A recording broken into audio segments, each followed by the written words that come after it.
Welcome to my presentation on flexed budgets, which can be found in the budgeting module of the AAT Level 4 course. Just a quick introduction to me. I am AAT qualified and completed levels 2, 3 and 4. I've been working in finance now since 2016 and fulfil my passion for teaching in supporting others through these videos. My aim is to help students understand the key concepts of the AAT course, so I have created my own materials to show the way that I learnt. As these materials are my own, I must state I'm not endorsed by AAT, simply a former student wanting to help others with their accountancy studies. I hope these are beneficial to you and wish you good luck and success. So starting then with the basics. So why is it that we actually need flexed budgets? So to understand this, we need to know what they are. So when you're doing production, you set a budget, and that budget has an expected volume of production and the associated costs with that.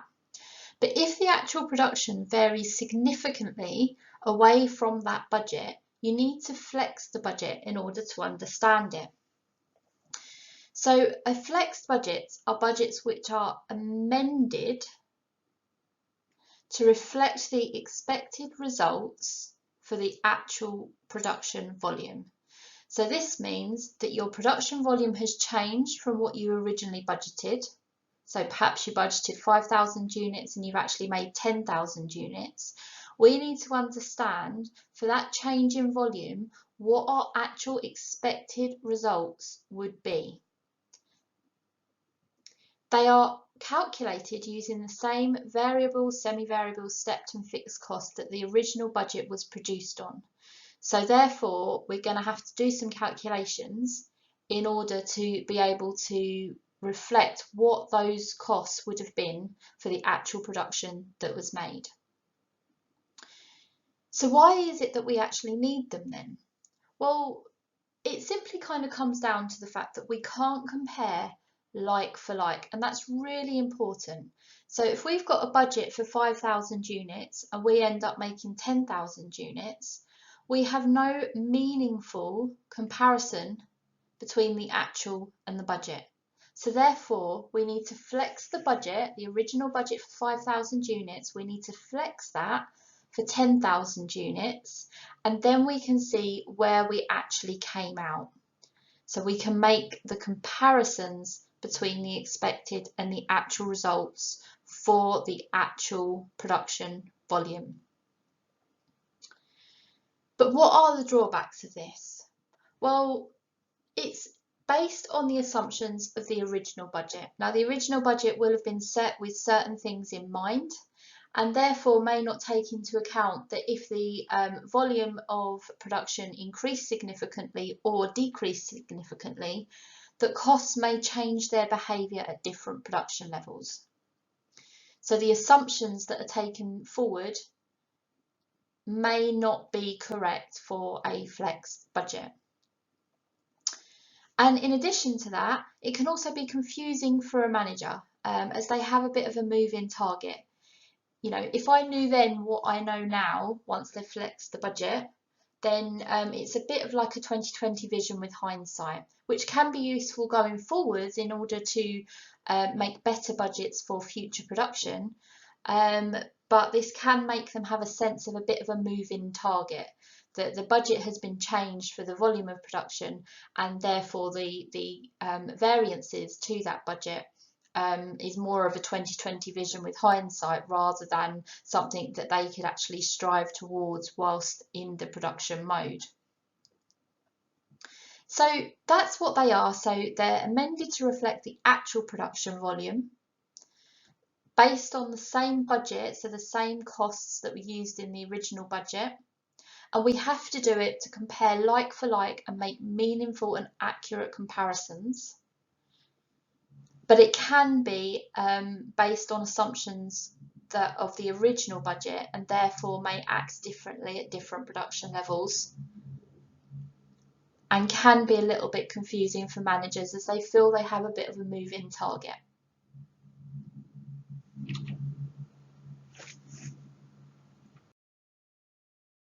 Okay, So I just want to do a very quick recap on the different types of cost that you can have and their behaviour.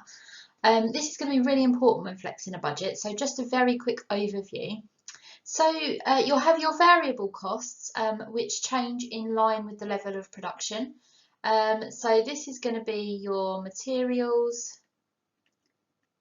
and your labour primarily, which are your direct costs.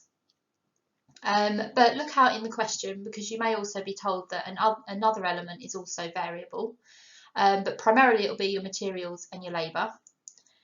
There's also the fixed costs. They're never going to change. These will be your rent and rates, perhaps.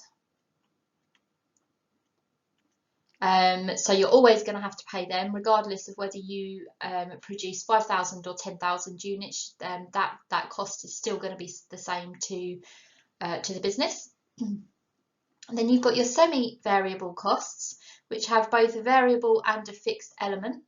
So this is going to be something like a telephone bill, where you have a fixed line rental cost at a certain amount, and then you have your calls or your data usage or any other costs associated with the phone use.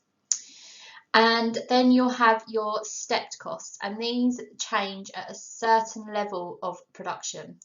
Okay, so this could be machinery rental, where for up to 3,000 units, you'll need one machine, and then you need to step up and take on another machine to be able to produce more and increase your level of production.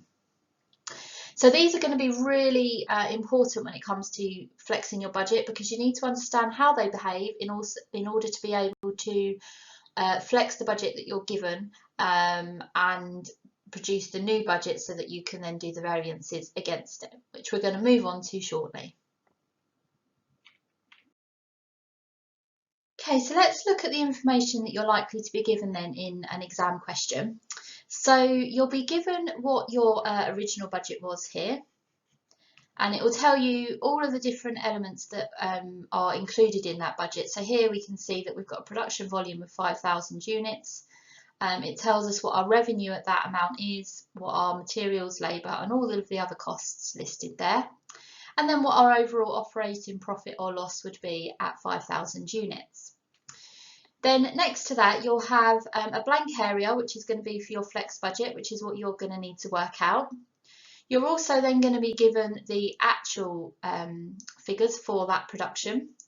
And you're also going to have to work out what your variances are and whether they're favourable or adverse. Then in the question as well, somewhere you will be given a number of different pieces of information about the types of costs that you've got. Okay, so here we're going to break these down on the next few slides, but as an overview, we're told here that the material, labour and distribution are our variable costs. Our admin and other is a semi-variable cost, and we're given the fixed element there as well. We're told that our machinery is a stepped cost, and it increases at every 3,500 units. And we're told that our rent is a fixed cost. So when you're in your exam, when you're looking at any type of question like this, make sure you go through and you understand exactly what's written down in this extra information here. Then once you've done that, you'll then be able to take it step by step, look at each part individually, and then calculate your flexed budget. Okay, don't try to rush through it. Don't try to do 2 or 3 at the same time. Just take each one step by step, so that you make sure you cover each one off correctly. Okay, so we're going to start by looking at flexing our fixed and variable elements. So the ones that we're going to be interested in of the information that are given is the material, labour and distribution. They're our variable costs, and our rent, which is a fixed cost. But we're also going to have to work out what our revenue is as well, by working out what the sales price per unit is.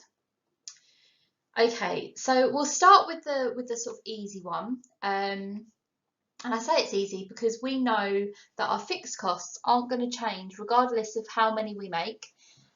So we're always going to have that fixed cost whether we make 5,000 or 10,000 units. So our rent was budgeted originally at 2,350.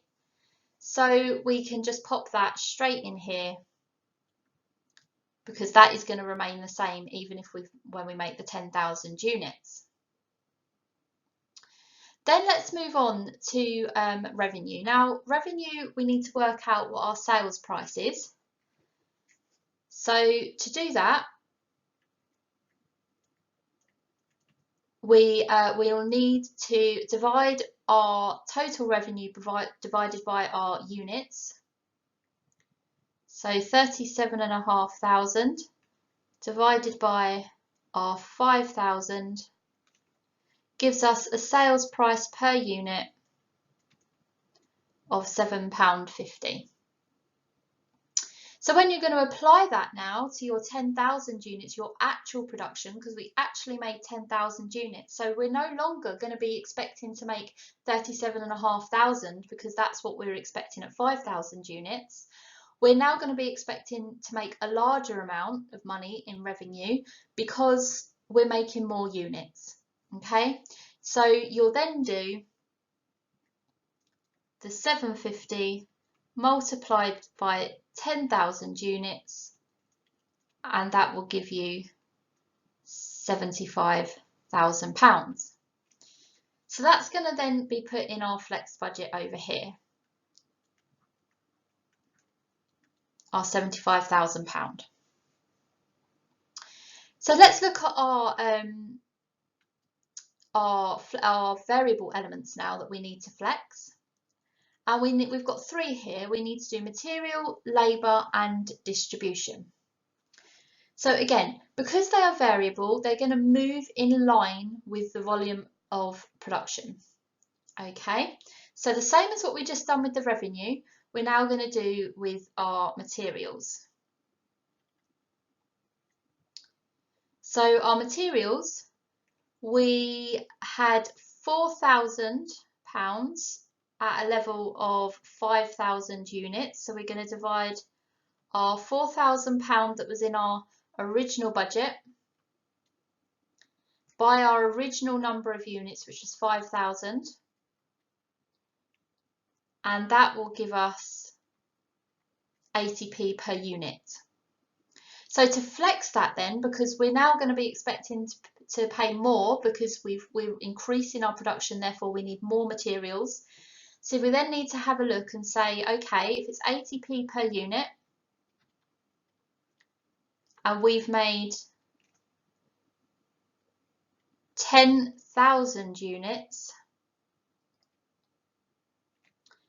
then we're going to have a cost of £8,000. So we can then pop that in there.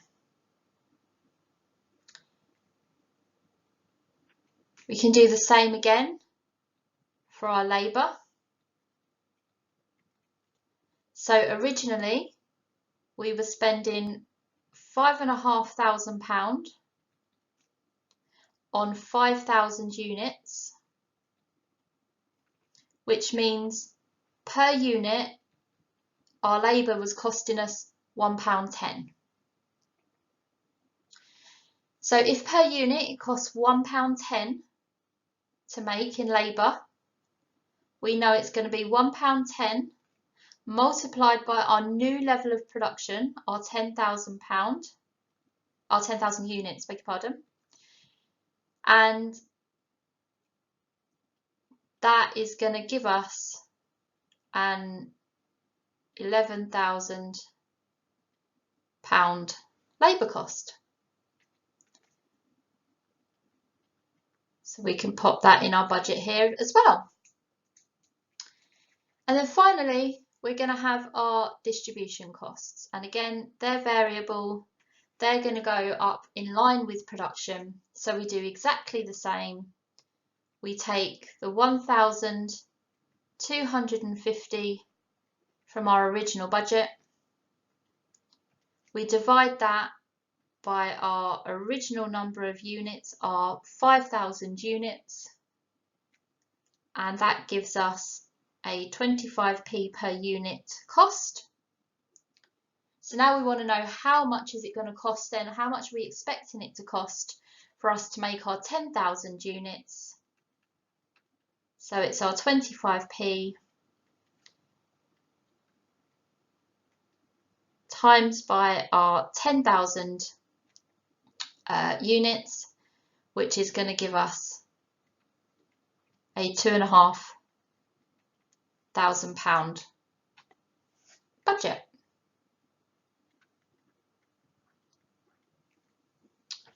So that's all of our fixed and variable elements.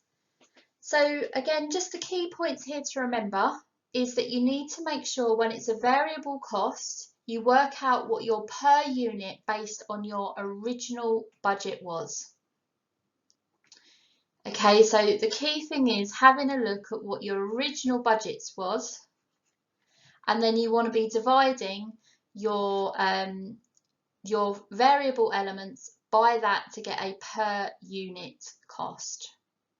Once you've got your per unit cost, multiply that out by then your flexed budget and how many units it is, and that will then give you your new budget for your new actual level of production.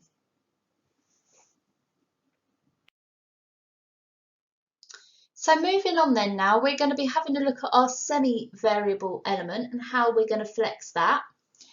So I've brought up the table again. You can see that we've got our figures in there of our revenue and our variable and our fixed costs that we've done on the previous slide. So slowly over the next couple of slides, we'll build this up so that we can see what the final budget is. So the one that we're going to be interested in here is going to be our admin and other.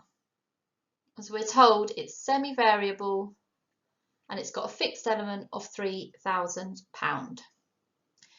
So the first thing we're going to have to do is we need to take out that fixed element. And the reason we need to do that is because that is going to be there whether we make 5,000 units or 10,000 units.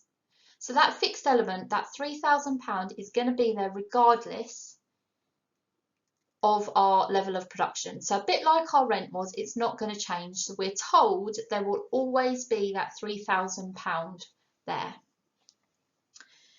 So we're going to have a look then. So what are we told? Well, we're told here that the admin and other is a semi-variable with a fixed element of 3,000. So in our original budget, we're told our original budget is £6,750 for producing 5,000 units. So the first thing we're going to have to do is we're going to take our £6,750 and we're going to take off £3,000. And that's because that's our fixed element. That will always be there. So by taking that out, we know what we're going to be left with is our variable element, and then we can work out what that is per unit. So just doing that sum there, whoops, we're left with £3,750 of our admin and other costs, and that £3,750 is going to be our variable element. So just like we did in the last one, we're then going to have a look at what that is per unit based on our original budget of 5,000 units. So we'll do £3,750 divided by our 5,000 units, and then that's going to give us a 75p per unit cost. So we know that we're going to have a fixed element of £3,000 and we're going to have a variable element of 75p per unit. So to apply that then to our actual production, first of all, we're going to take our 75p and we're going to multiply that out by our new level of production, our 10,000 units.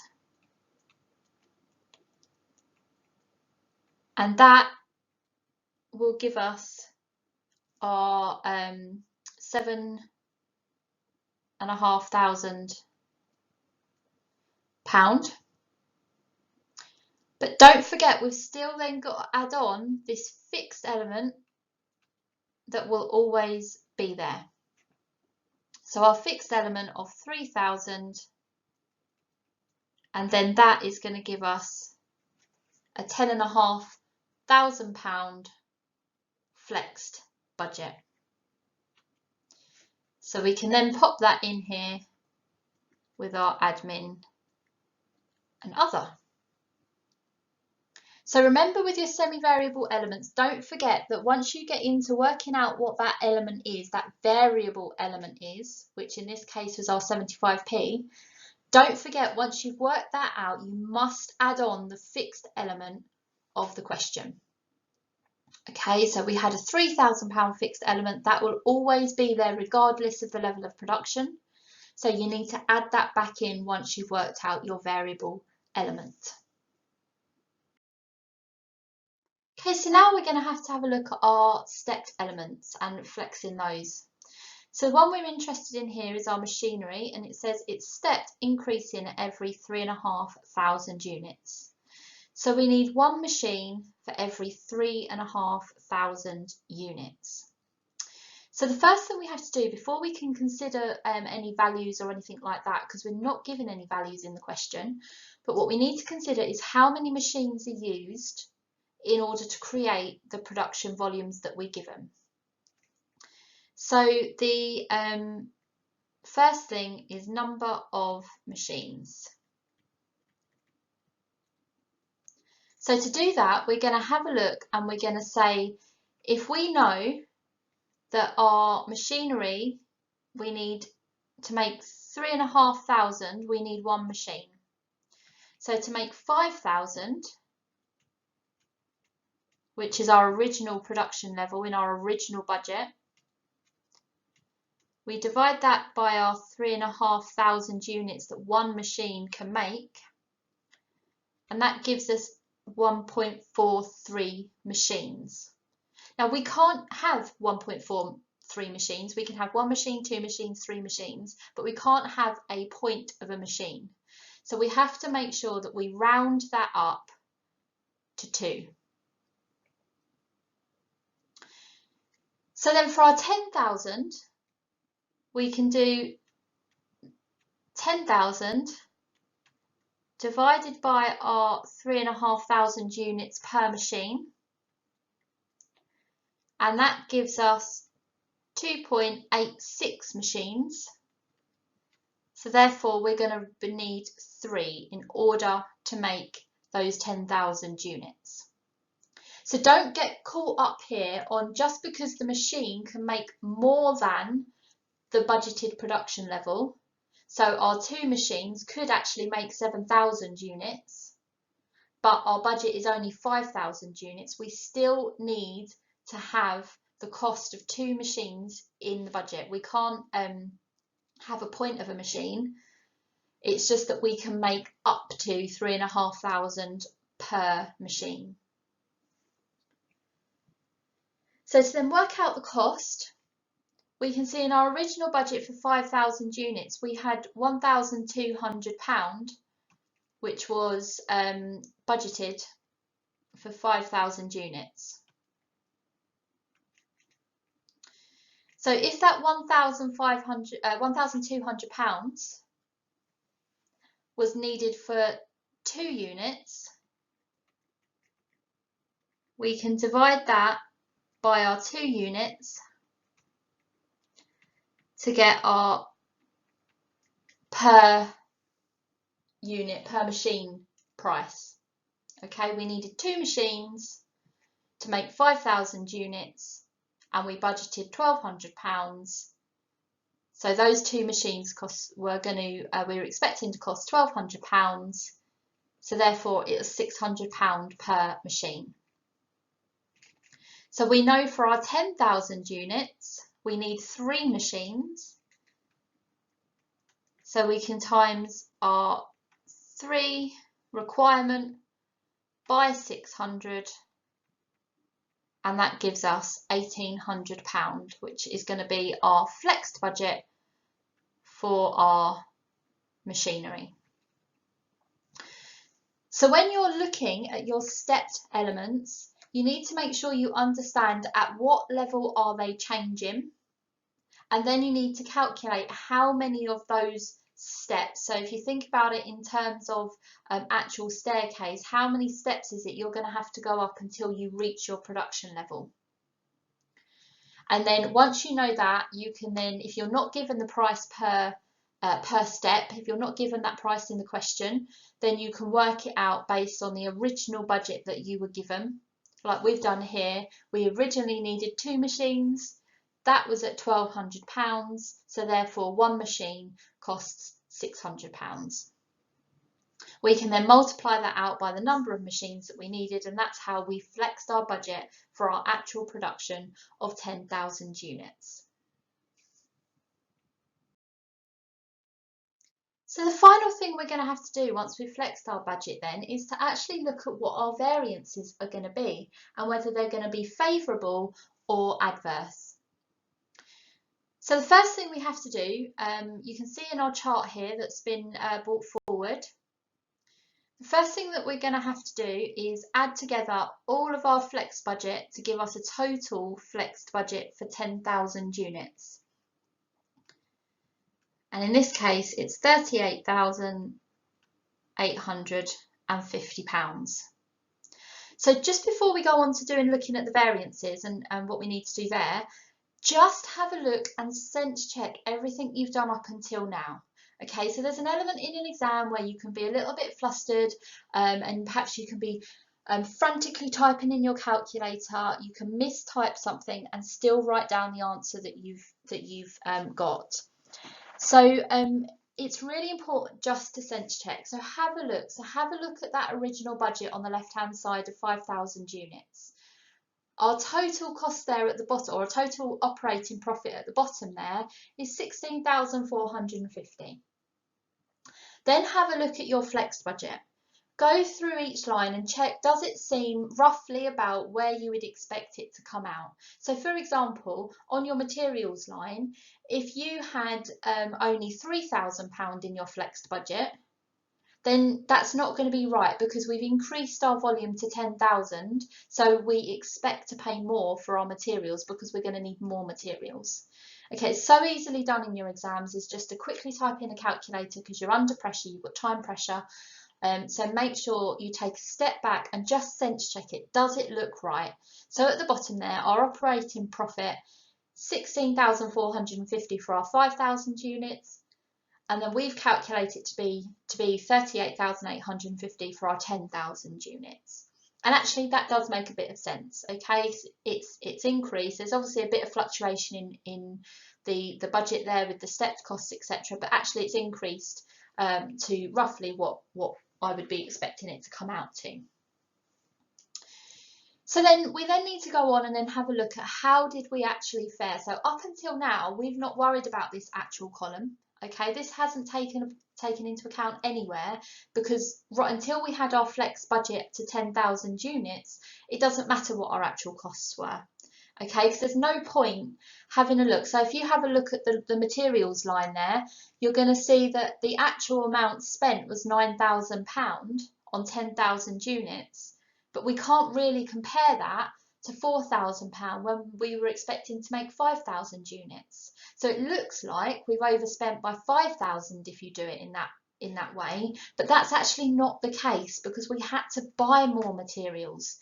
Okay, so we've got to take that into account into the budget, and that's why the flex budgets are really important to make sure that we can get accurate variances and therefore they're useful variances to the end user. So let's go down then and work out all the different variances. So with our revenue then, we actually had a revenue of 82,250, but we were expecting in our flex budget only 75,000. So we're going to have a variance here of 7,250. Now take care here before you decide whether it's favourable or adverse, because the way you look at revenue and the way you look at your costs will be different. Okay, so with the revenue, we expected to make £75,000 for 10,000 units, but actually we made more than that. We made 82,250. So this is going to be a favourable variance. So we made more money on 10,000 units than we were expecting. So going to our costs then, let's have a look. So for 10,000 units, we were expecting our materials to cost £8,000. We actually spent £9,000. So our variance is £1,000, and that's going to be an adverse variance because we've actually spent more. We've spent £1,000 more than we were expecting to at a level of 10,000 units. Next down then, we've got £13,200 was actually spent on labour. We were only expecting to spend £11,000 for the 10,000 units. So we've got a £2,200 variance, which is adverse because we spent more than we were expecting. Distribution then, we actually spent 2,000 versus a budget of what we were expecting of 2,500. So the difference there, the variance in that is £500, but this time we spent less than what we were expecting to spend. So that one's favourable. Continuing down the list then, machinery. We spent 1,700. We were expecting to spend 1,800. So we have a £100 variance, which is favourable. We spent less than what we were expecting. Our rent then. So our rent, we actually paid £2,500, but we were expecting it to be £2,350. So our variance is £150, and that is going to be an adverse variance because the rent was higher than what was budgeted. On that point there, don't get confused that the actual is different to the budget. Although the cost is a fixed cost, at the time of budgeting, it might be that there wasn't, they didn't know about a rent increase or something. The fixed element is in terms of your budget. Okay, so your actual may still come out different, but your budget is a fixed element. So it doesn't matter whether you make 5,000 or 10,000. We were expecting it to be 2,350, and actually we ended up paying 2,500. And then the admin and other, we paid out 11,450 for our 10,000 units, but we were only expecting to pay out 10,500. So that's a £950 variance, which is adverse because we paid out more than what we were expecting to. So our total variance then is going to be 3,550, and that's going to be a favourable variance there. And so that you can work that out either by having a look at the difference between these two here and seeing what that variance is and whether it's adverse or favourable. So we were expecting to make a profit of 38,850, but we actually made a profit of 42,400. Or you can work it out by doing it from your actual variances. So you start off with your 7,250 favourable variance on your revenue, and then you take off your adverse variances, you add in all of your favourable variances, and then that would give you the £3,550 favourable variance overall.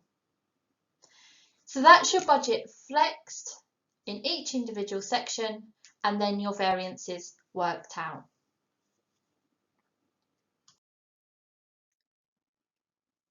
Okay, so the final thoughts then for flexing budgets is remember to revise your types of cost and work out how they behave and how do you apply that? What are the steps to applying that? Take time to review the information you are given to identify the cost types you are working with. Look at each one separately to avoid confusion. So just like we've done on the previous slides, is take each individual one, work it out, write it in, and then move on to the next one. Okay, otherwise if you start trying to work it out all at once, working out all your unit prices, you're liable to then look at something differently and write down a different figure or use a different figure. Okay, so work it all out one by one and then enter it into your answer box. When doing your variances, take care with your revenue and whether it is adverse or favourable. So remember your revenue, if you make more than what you were expecting to make, then that's going to be favourable. If you make less, then that will be adverse. Okay, whereas with your costs, if you spend more, it's going to be adverse. If you don't spend as much, then it will be favourable. And then finally, sense check your numbers. Do they make sense? Have you made any silly errors with your calculator, you know, where you've typed in too fast? Have a look. Your production volume's gone up, but oh, well, why has your budget gone down? Why is the figure you got for the budget gone down? So take care, just to sense check, take a few seconds. Does this actually look right? Use the common sense as well. And remember, practice makes perfect. Carry on practicing as many as you can, working out as many working with different types of costs and working out the variances. Are they favourable? Are they adverse? And good luck. I hope that's helped. Just take your time and keep practicing.